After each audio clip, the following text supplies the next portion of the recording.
Bonjour et bienvenue dans cette nouvelle vidéo.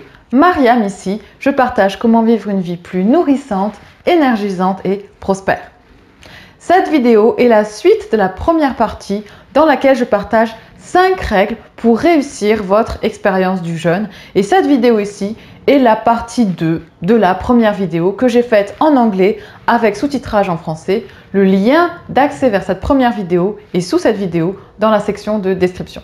Aujourd'hui, partie numéro 2, je voudrais continuer en partageant 5 nouvelles règles pour réussir votre expérience du jeûne toujours davantage.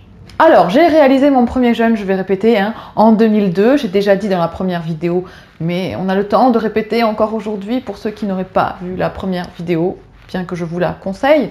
Première expérience du jeûne pour moi en 2002. Et depuis 2002, j'ai toujours jeûné de manière régulière jusqu'à ce qu'aujourd'hui, ce soit une expérience quotidienne dans ma vie.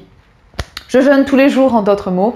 Parfois, je fais des jeûnes courts additionnés à ça et des jeûnes plus longs, c'est-à-dire que des fois, je fais des pauses dans mon jeûne pendant lesquelles je mange.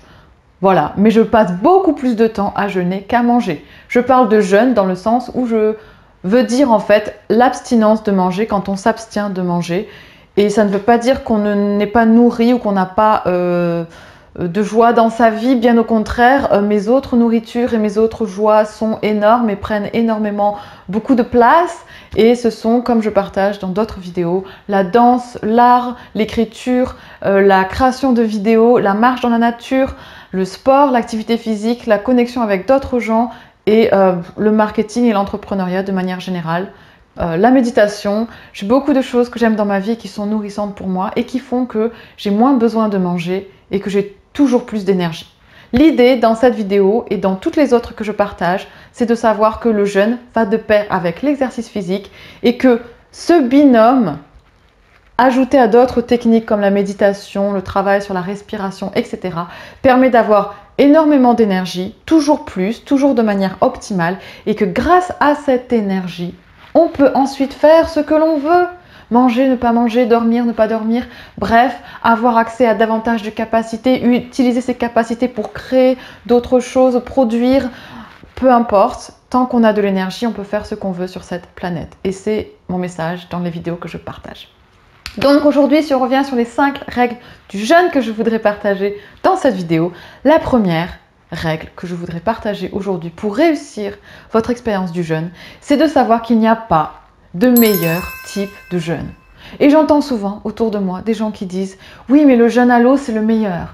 Oui, mais le jeûne au jus, c'est le meilleur. Oui, mais non, le jeûne sec, c'est le meilleur pour la santé. » Et en réalité, il n'y a pas de meilleur jeûne. Il y a le meilleur jeûne pour vous à un instant T, à un moment donné, selon votre environnement, selon votre état de santé, selon votre âge, selon vos habitudes de vie, selon votre état physique, votre activité physique. Beaucoup de paramètres font qu'à un moment donné dans votre vie, tel type de jeûne, à l'eau, sec, court terme, long terme, intermittent, pas intermittent, fruits, jus, pas jus, jeûne partiel, pas partiel, ramadan, tel type de jeûne, ou comment on dit pour les chrétiens, ce serait, oh mon Dieu, j'ai oublié, carême, voilà, peu importe en fait le jeûne que vous faites, dès lors qu'il est adapté à vous, adapté à votre corps, adapté à votre constitution, en d'autres termes, adapté à vos besoins. Et le mieux pour savoir ça, c'est de connaître votre corps, connaître vos besoins. Si vous avez besoin de temps d'activité physique et que c'est pas compatible avec le jeûne, plutôt oubliez. Si le jeûne sec est trop extrême pour vous, que vous ne l'avez jamais fait, oubliez. Si vous n'avez jamais jeûné dans votre vie, alors oubliez encore plus le jeûne sec. Voilà, savoir en fait votre niveau, votre positionnement, votre mode de vie, votre âge, tous ces paramètres, aussi votre épigénétique, j'en parle dans les formations que je fais, notamment la dernière sur l'énergie et l'immunité. Vous connaître vous permet de savoir quel type de jeûne est bon pour vous. Et c'est très personnel et individuel. Je ne pourrais pas dire de manière générale telle personne est faite pour tel jeûne à un instant T dans sa vie. Mais savoir qu'il n'y a pas un type de jeûne qui est meilleur qu'un autre. Non. Règle numéro 2 pour réussir votre expérience du jeûne. Prenez votre temps. Prenez votre temps, je pense que je ne le dirai jamais assez. Tant de fois, je pense que c'est l'erreur de plus de 90% des gens. vouloir aller vite, comme si c'était une course.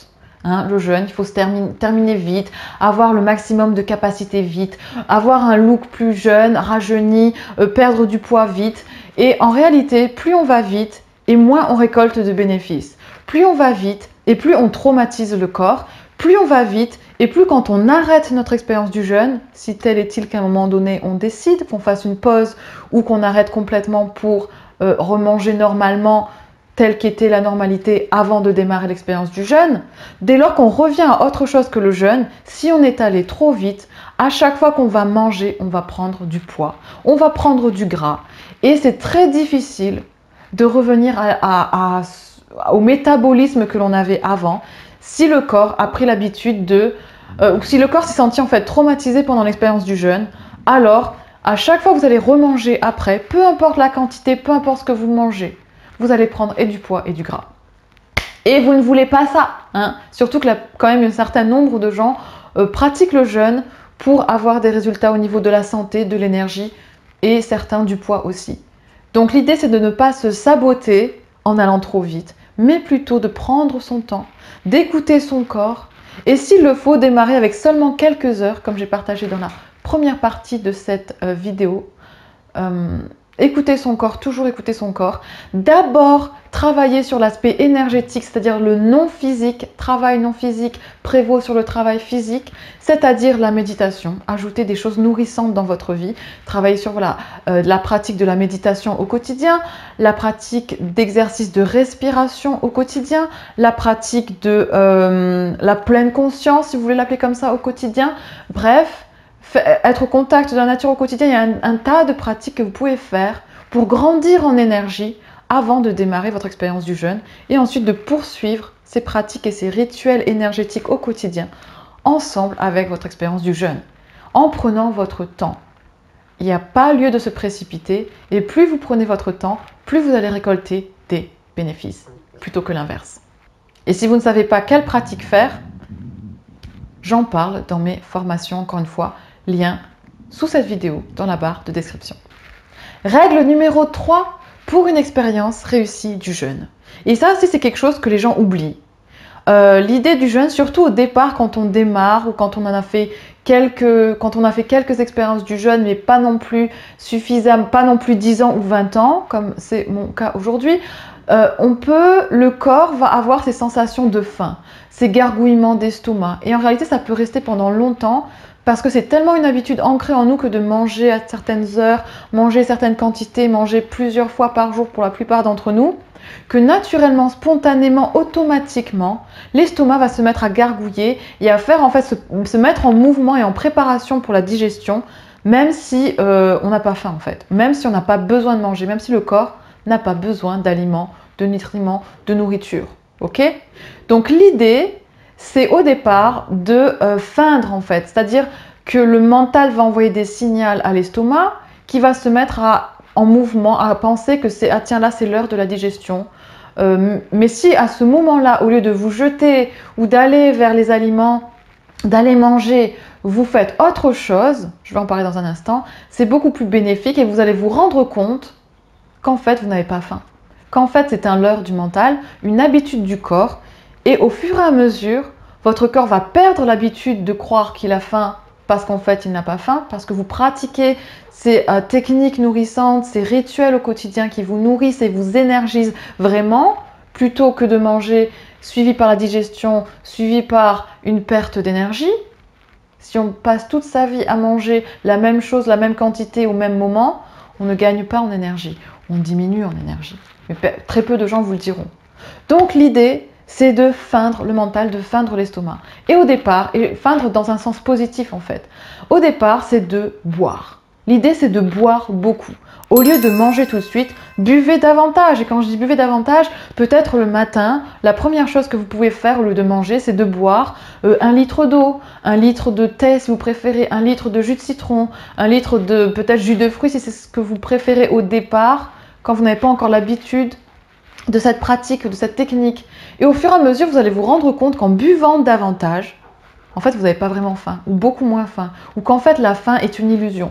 Voilà, je ne dis pas que vous devez arrêter complètement de manger, je dis simplement que si vous prenez le temps de comprendre votre estomac, de comprendre votre corps et de lui donner peut-être de l'eau et du liquide avant autre chose, vous allez vous rendre compte qu'en réalité, votre corps n'a pas besoin de manger.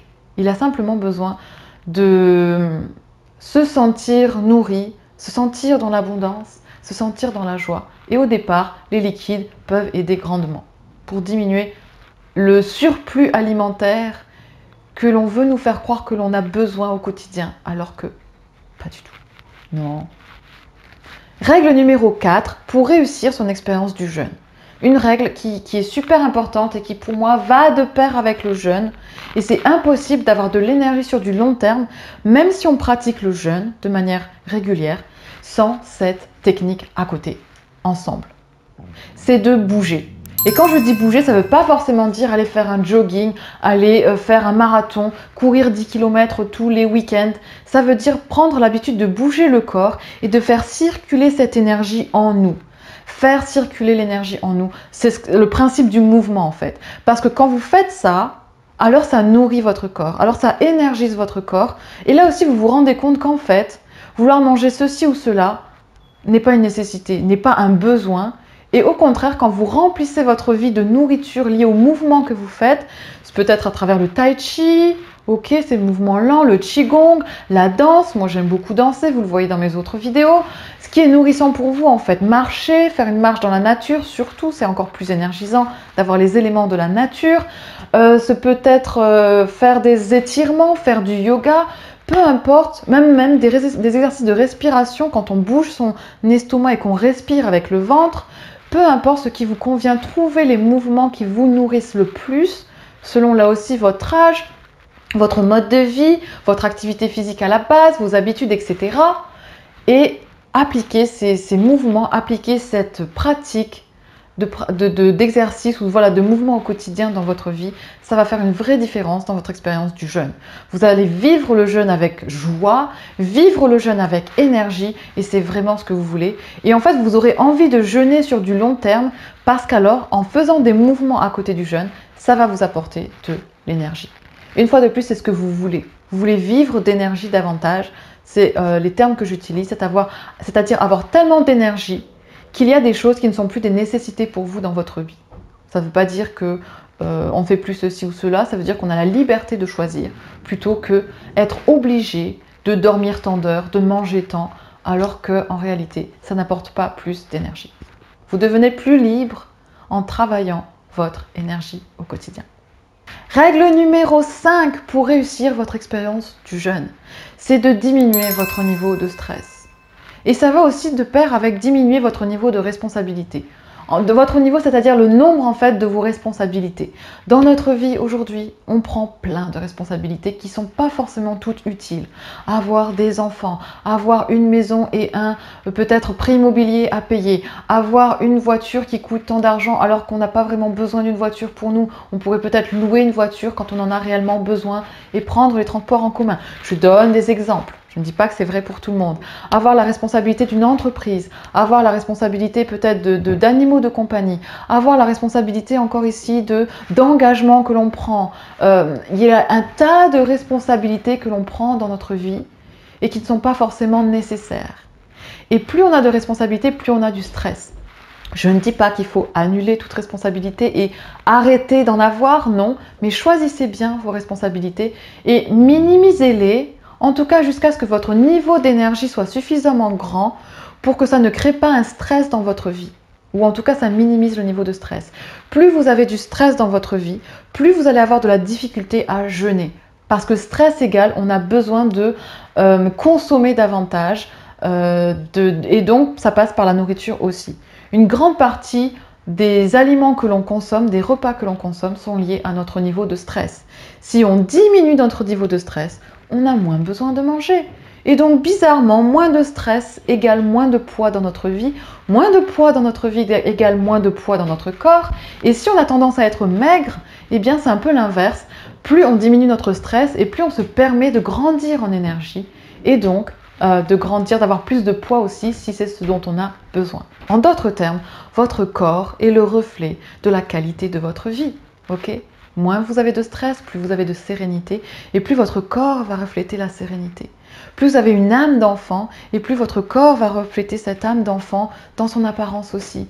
Plus vous avez de la joie et de la gratitude, plus votre corps va refléter ça aussi, la joie et la gratitude. Et plus votre expérience de jeûne va être facilitée et vous apporter davantage de bénéfices. Voilà pour mes 5 règles pour réussir votre expérience du jeûne.